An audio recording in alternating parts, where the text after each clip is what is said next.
చాపలేసినందుకు పరలోకం రాదు. చేస్తే చేయండి, లేదంటే లేదు. ఉన్న మాట ఉన్నట్టే చెబుతాను నేను.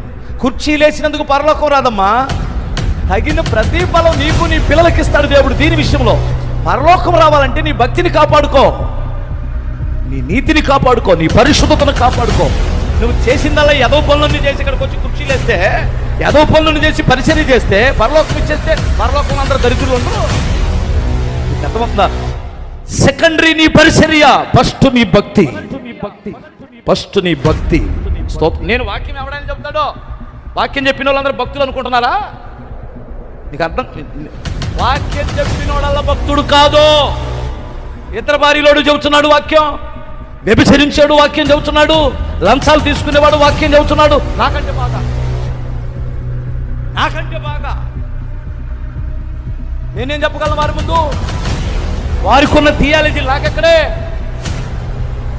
ప్రేమించడం చేతగానటువంటి వాడు మనిషిని మనిషిగా, తగ్గించుకోవడం చేతగానటువంటి వాడు గర్విష్ఠుడు. వాక్యం చెబుతున్నారు బాగా సూపర్గా.